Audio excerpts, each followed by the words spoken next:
ladies, we're back. We're so excited to be jumping into Ruth with you today.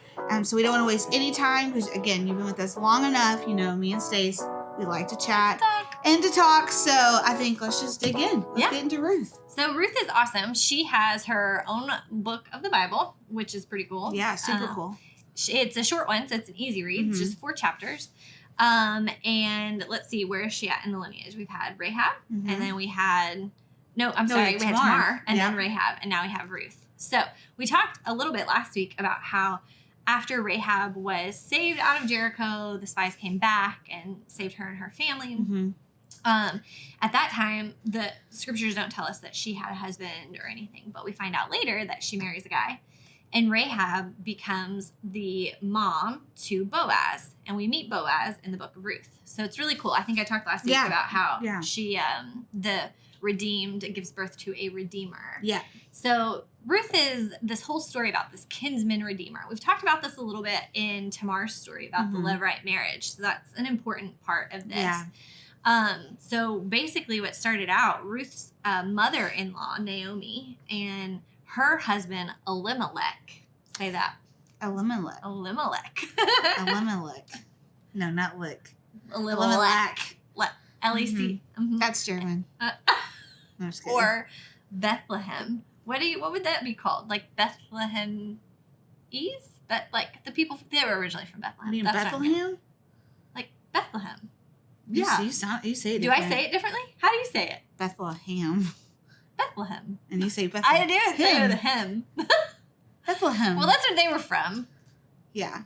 Who, Ruth? No, Naomi and Elimelech. Okay. I was like, what? We were talking about, you said Elimelech was German. I was joking. And I know. But I was saying, what would you say? Like when people, if you're from Germany, you speak German. Oh. If you're from Bethlehem, what would you speak? It doesn't matter. So Ruth, her mother-in-law, Naomi, you gotta first you gotta get the family tree here. Okay. Break it down for me. Okay, so we have Naomi and Elimelech, who are originally from Bethlehem.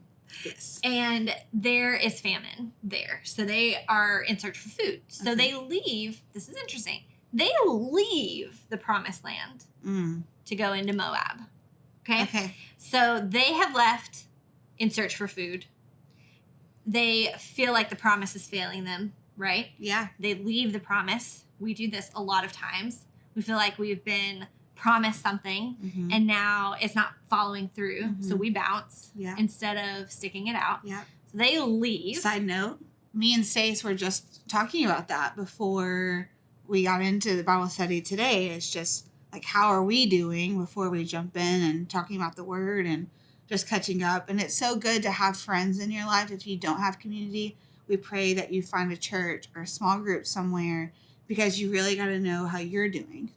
Like, you can know how you're doing, but it's nice to have someone to help process that with and like kind of help you remember God's promise and pray for you and like stand with you in it because we don't want to be women who run off from our promise. And so it's good. Yeah. Up top.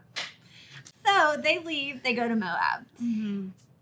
There, they have 2 sons also. They have, Mahlon and Chilion. Killian? I'm not sure how you say it. Cool. Anyways, these are their 2 sons. Naomi's sons. Cool. They get 2 women from Moab, so 2 Moabite women to marry their sons. Naomi did. Okay.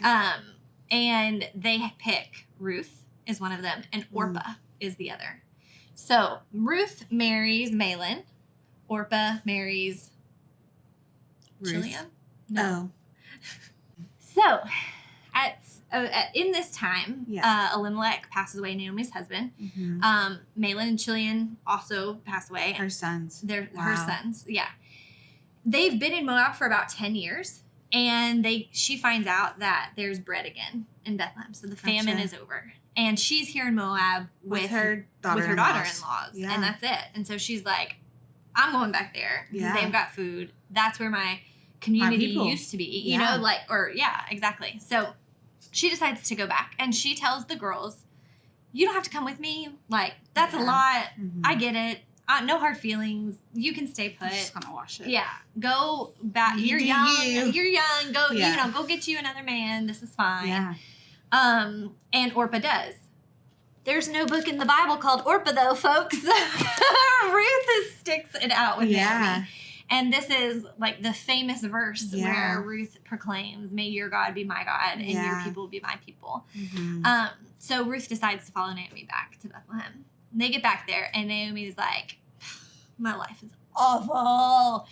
I used to be full of joy and now I'm so bitter, so you can call me Mara. And she changes her own name. That's right. Which is also interesting because how many times do we do that ourselves? We say, I am not who I thought I was. Yeah. And now I'm going to take on this depraved identity. I'm going to take on this fallen identity. I'm going to take on this identity of being less than. And we self-deprecate and we get depressed and we get all down in our doldrums about where things are at in our life. And I would say even, I mean, the cool thing in the sense how Naomi was, and I know back in the day the names meant so much.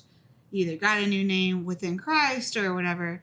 So we don't typically do that anymore. But I think it's almost scarier now because we don't call it for what it is and then act like we choose that identity because we're too scared of taking that mask off and really looking inside and realizing even if I don't say that I'm depressed or say that I'm dealing with insecurity or say whatever it is, fill in the blank, we internally have claimed it, but externally faking it. And we put on our mask and we smile. And so I really wish we were as women going, man, I'm struggling with bitterness. Yeah. And I am Mara. You know? That's true. And so we can give her props for being 100% real. Yeah. I mean, I hate that she claimed it. Yeah. But she was at honest. least. Yeah. Yeah. So that's where she's at. She is not in a good place. Her and Ruth, they have really nothing, and they've returned back. You know, I would hate to like be on this traveling partner with her. Like she would be gloomy. Yeah, thinking like about Debbie Ruth. Downer. Ruth's like, maybe I made the wrong decision. That's a good point. Be a long ride back, or walk, or maybe they had a camel. Oh, I bet they walked. Long walk. Anyways, they made it back.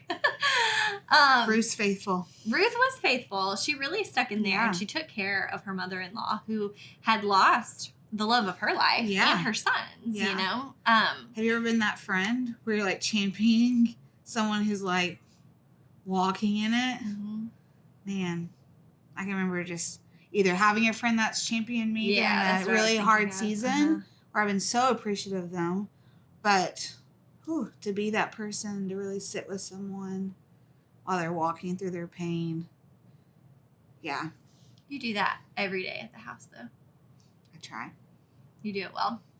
Thanks. So declare my Ruth. Yes, declare your Ruth. So we get, they're in Bethlehem and they need food. So another old law for them was if you were a landowner and you had this field of wheat or grain or whatever it was that you were farming, when you sent out your servants to gather, they could only gather to a certain point, and they were supposed to leave the edges. And this was called the law of gleaning, so that people who were poor, who had no money to buy their own food, they were allowed to harvest what was left on the edges. Okay. So that's basically what Naomi says. Hey, Ruth, you're going to have to go glean us some food because we got nothing. Yeah. So she goes out to a field and she ends up finding favor with this landowner whose name is Boaz. Yeah. Naomi has kind of really well set this up because she knew that Boaz was in the family line. So she says, go to Boaz's field and just start gleaning from there. Yeah. Boaz sees her and he thinks she's amazing. Yeah. And so he's like, hey guys, you know those edges you're supposed to leave? I want you to leave a little more on the edges. Aww. And so he starts leaving more out there so that she can keep coming and keep getting more. And so she's gleaning and they start to get to know each other. Yeah. And so we see that relationship kind of grow and transform. Yeah.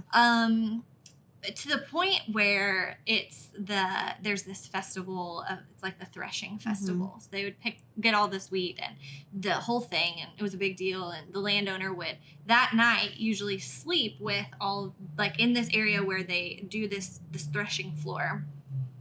They would stay the night there to protect it from thieves coming to. I thought you were about to say something way different. No, they're just. I'm glad he's just sleeping. They're with just the field. camping with the wheat. Okay, I like it. Sorry, I was like, "There's a twist. I didn't hear that verse before." Oh, What verse are you in? No. yeah. Well, what version of the Bible do you Yeah, use? that's right.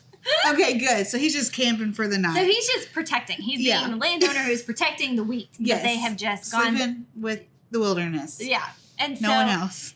Ruth goes out there, and it says that she lays down at his feet, and she basically So she does show up. She shows up. She does, and she basically propositions him and says, "Hey, will you marry me?" She kind of takes on this bold, Yeah, "I'm going to propose to you."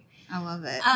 What's so interesting though is that even though she lays at his feet, like here he is, these are his feet, and she kind of goes to. Is that how it goes? Yeah. Head and feet. Okay, cool. And here's Ruth. But what's so interesting is that back in these days, people of authority, they carried their authority on their hem. So like people in the military, all their accolades they get are up here. You know, they carry it on their shoulder, they have their ribbons or whatever, everything, all that's up here. These back in those days, that lined the hem of the garment, which is also really cool when you fast forward to the woman with the issue of blood that reached out and touched Jesus's hem, because she knew that's where the authority was held. You know, she was recognizing that authority there. So Ruth was really submitting to his authority by placing herself at his hem of his garment. So it's just really kind of beautiful, and it's like those kinds of things you don't just get face value when you're reading that. No, you just read past that and like, that's weird. That's weird. I bet that smelled bad. Probably didn't. But another good woman there. So she propositions Boaz, and they start taking the steps to have this levirate transaction happen. Yeah. And you find out that there was somebody else who was actually more in line for to step up and take that role. Yeah. So he's given the opportunity to do that. He passes, and that goes to Boaz. Wow. Boaz marries Ruth, redeems her. They get pregnant. They have a baby. Naomi is like, "No longer call me Mara. I'm full of joy," and she's so happy and relieved. And that's the end of our amazing, beautiful story. But it's this beautiful example of redemption once again. Yeah. I love that. I love that Ruth was faithful. I love that she was there for a friend when she didn't have to be. I love that she's a woman who saw authority and respected it, not just with her and her mother-in-law, but even as Boaz. I love the small glimpse of how Boaz shows himself to be worthy of her being, like, I just love that he provides for her and pursues her. Like, and it's just small, like, glimpse of what that looks like, but like, I want to take care of her. And so often we as women don't even let a man take care of us, or we don't find them, or like we don't spend enough time with them to see if they would or would be willing to do. And that was before you even got to know her. I don't know, I just think there's really cool sub stories that are going on in here. Yeah, absolutely. And it does paint a really pretty picture too of Christ's love for us. And he redeemed us. Not only does she actually have redemption in her story and marriage and all of that, but it is so symbolic to the redemption that we have in Christ. Yeah. And Naomi, I feel like she was redeemed. Yeah, she ripped that mask off. She's like, I'm no longer this person. I no longer have to be just depressed and down. I can find joy in that. Just because tragedy happens doesn't mean that defines you. Maybe you're walking through tragedy or a crisis moment, or you just got bad news, or whatever that is, and you're walking through that state of sorrowness. Know that there's hope on the other side of it. Absolutely. That one day you can be freed from that, or that there is going to be something to hope for. And so don't lose the Lord in that. Go back to where maybe you first met him. And I love that part of her story. Naomi goes back to Bethlehem where it all started. To the promise. Yeah, back to the promise. And in that, she got to see God's faithfulness and fruit and his ability and willingness. And she was no longer depressed. That's right. It's good that we get to see through her that she didn't let what happened previously define her from that point forward. Yeah. We have to be able to step away from those labels that we have let define us even the bad ones. But we do that. We sit ourselves underneath. We submit ourselves underneath that. We say, this is my problem. This is my struggle. The struggle is real, and I will always have this struggle. Yeah. When the Lord's offering us freedom, and all we have to say is, yeah, I'm good with that. Yeah. I'm good. Yeah. Yeah. I think it's like just not letting your past define you. Yeah. We were just chatting about this before. It's like, who do you want to be known as, and like walk towards those promises of, do you want to be known as a person who's like left a legacy? Do you want to be someone who, I think Naomi could declare over her life, she brought Ruth to the promised land. She walked faithfully even in the moment of what she probably thought was the worst season of her life. She still carried Ruth there. Yeah. Ruth held her hand too. You know what I mean? And so I just think that there's so much, like, do we let our past define us? And all the words I'm trying to say. Do we let it define us, or do we declare who we're going to be and walk that out, knowing we want to leave that legacy over the one of our past? And so it's good. Yeah. Well, that's all this week. Yeah.